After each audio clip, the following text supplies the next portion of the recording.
Meanwhile in Wellington, Jared Buck from Trust Property Management is heading to a room-by-room property in the inner city suburb of Hataitai. A unique property that we look after here. There's 9 rooms downstairs, 7 rooms upstairs, quite different cultures. Downstairs they live very independently of each other, whereas upstairs is a little bit more social. Jared's here to reset the fire alarm and check up on 2 rooms that have been causing concern to the property owner. So yeah, I was working a night shift and I soundproofed my room, but it's all held up by these beams internally. So Okay. there's no holes in the walls at all. And I thought I should explain that instead of having you walk in and get a fright. Tenant Rory has constructed a room-shaped box inside the existing room. What's the need to soundproof your room to this extent? Well, I was working a night shift.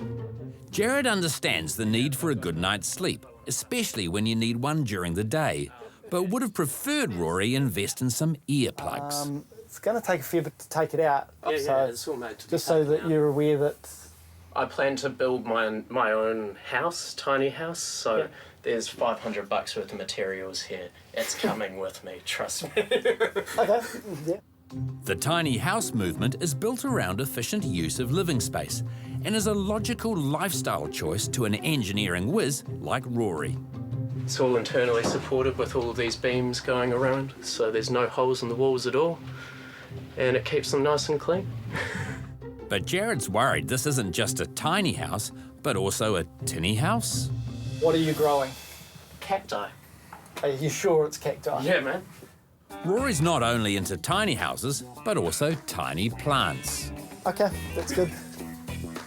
But tiny living may land Rory in big trouble.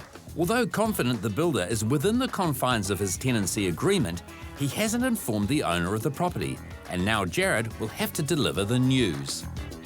Okay, well, we're going to just pop back downstairs. Yeah.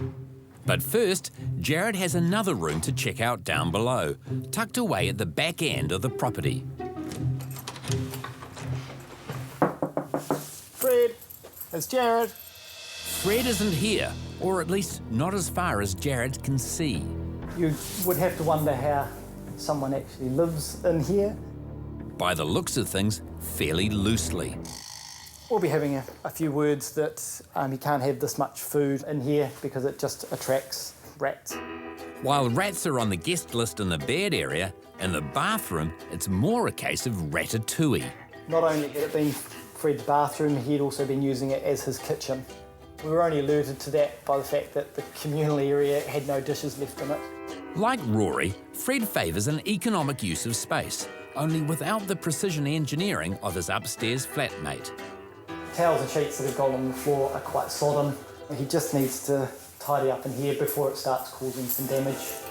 But Fred may require a bit of help to get started. This is actually the communal vacuum cleaner. Don't know what it's doing in Fred's room because you couldn't actually vacuum the floor if you wanted to.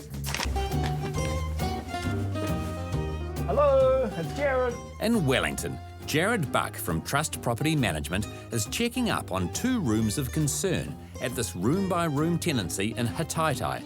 This was one of them. You would have to wonder how someone actually lives in here.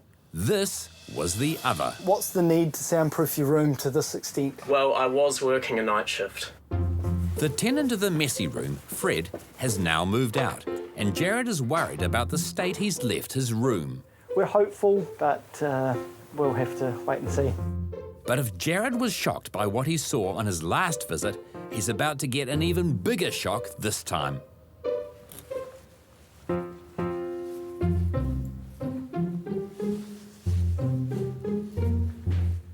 So shocked, he's lost for words for a total of 17 seconds. Wow, this is a change from when we were here last time. I never expected it to be tidied up. It seems the inscrutable Fred didn't leave without performing one last confounding act. It was much, much better than we had expected Fred would be able to do.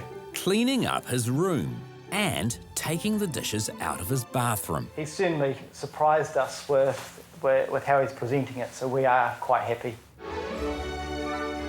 There were sheets outside the shower that were just soaked. The toilet was disgusting. The only issue that we have got is the ceiling, and we'll need to come in and give that a bit of a clean.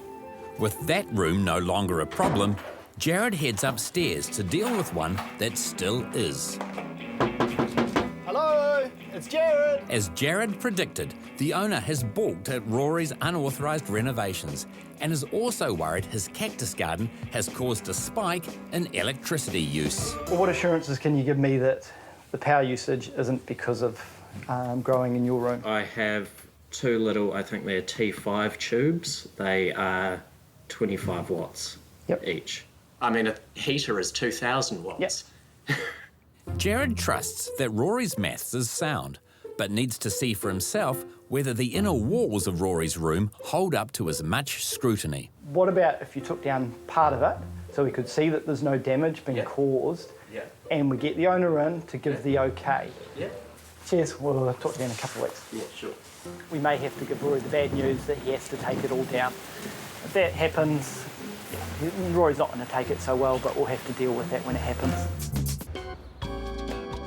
In Wellington, Jared Buck of Trust Property Management has been negotiating between the owner of this room-by-room property and one of the property's tenants, who has made unauthorised sound and insulation improvements to his room.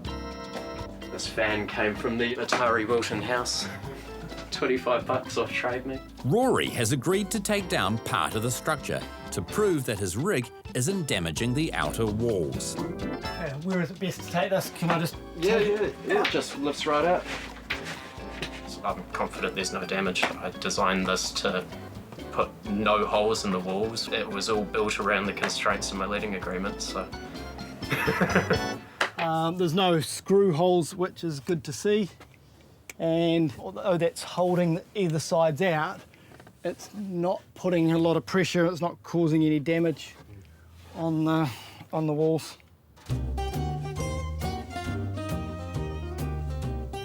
I can pretty comfortably say that Rory will be able to keep all this up in here. Any further modifications, however, Rory, you need to contact us first.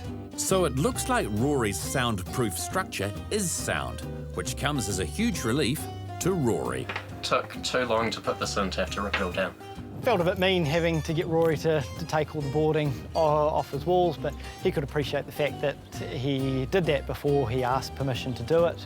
There's no damage, and that we've got a happy tenant, which means they're likely to stay in the property longer.